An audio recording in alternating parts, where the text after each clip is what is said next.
Shalom, saudara-saudariku dan para sahabat insani yang dikasihi Tuhan. Selamat berjumpa kembali dalam program Renungan Rohani Insani. Inspirasi Sabda Allah hari ini, Sabtu 3 Oktober 2020, bersama Pastor Anton Pabendon, Imam Diosesan Keuskupan Agung Makassar, yang sedang bertugas di Seminarium Angin Mamiri, Yogyakarta. Selamat mendengarkan. Shalom sahabat-sahabat insani. Pada hari ini kita akan merenungkan bacaan dari Injil Lukas pasal 10 ayat 17 sampai dengan 24. Mari kita mengawali permenungan kita ini dengan berdoa. Dalam nama Bapa dan Putra dan Roh Kudus. Amin. Allah Bapa yang Maha Baik, kami bersyukur kepadamu atas rahmat-Mu yang Kau berikan kepada kami, atas waktu yang Kau berikan kepada kami untuk membaca, merenungkan, dan kiranya kami juga dapat menghayatinya dalam kehidupan kami sehari-hari. Berkatilah kami, semoga dalam permenungan kami ini, rahmat-Mu kami terima, dan Roh-Mu senantiasa memberikan kami inspirasi. Doa ini kami aturkan kepadamu dengan pengantaran Kristus Tuhan kami. Amin. Dalam nama Bapa dan Putra dan Roh Kudus. Amin. Pada waktu itu, ke-70 murid Yesus kembali dari perutusannya dengan gembira dan berkata, "Tuhan, setan-setan pun takluk kepada kami demi nama-Mu." Lalu kata Yesus kepada mereka, "Aku melihat iblis jatuh seperti kilat dari langit. Sesungguhnya aku telah memberikan kalian kuasa untuk menginjak-injak ular dan kalajengking, dan kuasa untuk menahan kekuatan musuh, sehingga tiada yang dapat membahayakan kalian.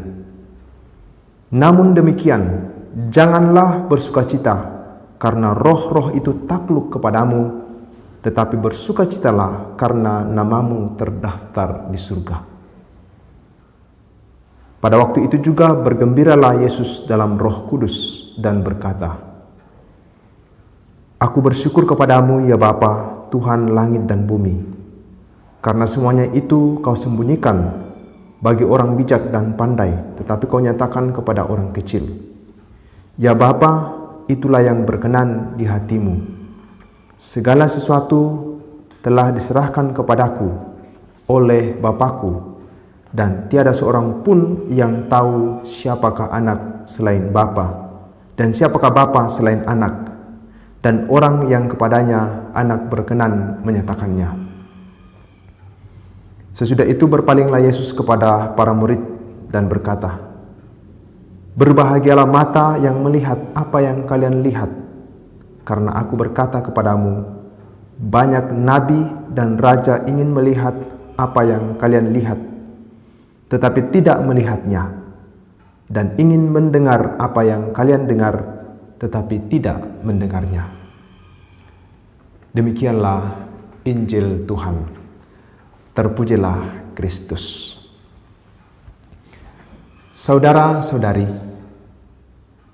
keberhasilan ke-70 murid yang bersukacita karena telah membuat setan-setan takluk kepada mereka disambut hangat oleh Yesus.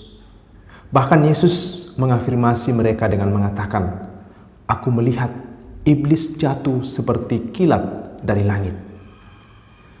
Namun Yesus memberi satu pesan kepada mereka agar jangan bersukacita karena roh-roh itu takluk kepada mereka, tetapi bersukacita karena nama mereka terdaftar di surga.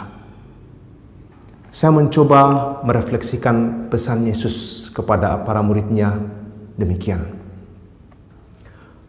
Kalau setan-setan itu adalah personifikasi dari kuasa kejahatan, sedangkan surga adalah simbol kekudusan atau komunitas orang-orang yang baik atau orang-orang yang kudus, maka Yesus sesungguhnya menghendaki agar para murid bersukacita bukan pertama-tama karena berhasil menghindari neraka kejahatan, tetapi karena mereka berhasil menciptakan surga kebaikan dalam hidup ini, baik untuk diri mereka maupun untuk diri sesama.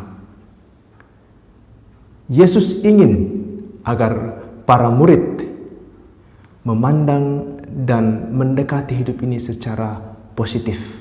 Artinya, kegembiraan lahir bukan pertama-tama karena kita tidak melakukan hal-hal yang negatif atau bersikap pasif, melainkan lebih-lebih karena kita telah menciptakan hal-hal positif dalam hidup ini.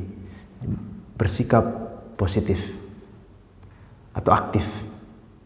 Saudara-saudara, bukankah kita tidak ada bedanya dengan ke-70 murid itu? Bukankah kita juga seringkali bergembira karena tidak melakukan hal-hal negatif sehingga membuat orang lain takjub kepada kita?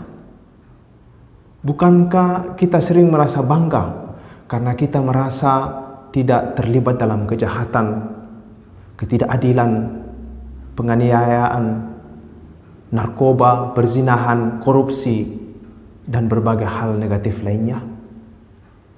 Dan karena itu kita jatuh pada godaan untuk mengutuk dan membenci sesama kita yang dianggap berbeda dengan kita, dan menganggap diri kita sebagai orang yang lebih baik daripada mereka.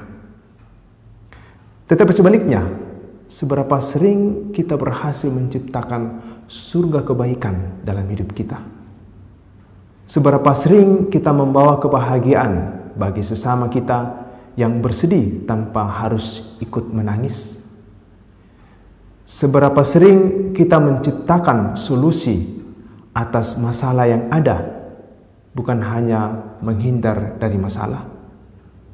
Seberapa sering kita mendoakan orang lain ketimbang mengkritisi cara mereka berdoa? Seberapa sering kita meneguhkan sesama yang terluka daripada mengumpati luka-luka itu sendiri?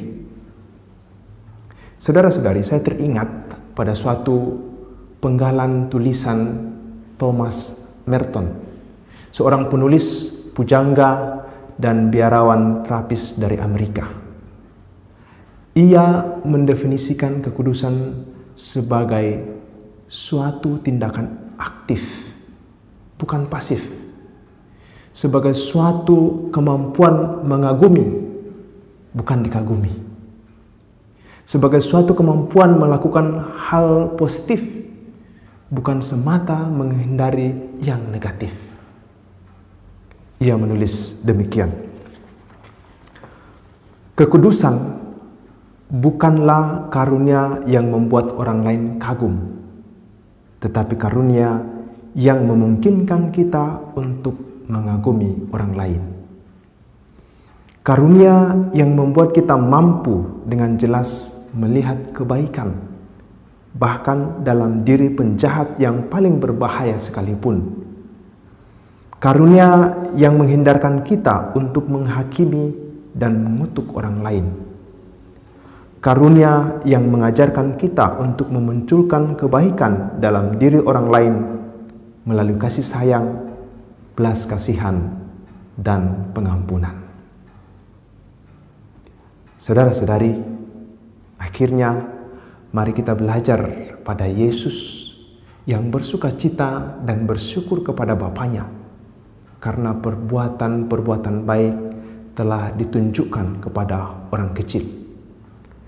Yesus bersyukur pertama-tama karena kebaikan itu telah dinyatakan, bukan karena kejahatan telah dihindari. Amin. Mari kita berdoa. Ya Allah, kami bersyukur kepadamu atas sabdamu yang kami dengar dan renungkan. Semoga sabdamu ini meneguhkan kami, agar kami berani menunjukkan kebaikan kepada sesama kami dalam hidup kami ini, supaya kami suatu kelak bersama-sama menikmati kebaikan yang kekal dalam kerajaan-Mu yang abadi. Dan semoga saudara-saudari sekalian keluarga saudara-saudari dimanapun mereka berada, senantiasa dibimbing, dilindungi, dan diberkati oleh Allah yang Maha Kuasa, Bapa dan Putra dan Roh Kudus. Amin. Terima kasih saudara-saudariku dan para sahabat insani yang telah mendengarkan sabda Allah. Saya, Pastor Marcel Lolotandung, mengucapkan berlimpah terima kasih kepada Pastor Anton Pabendon.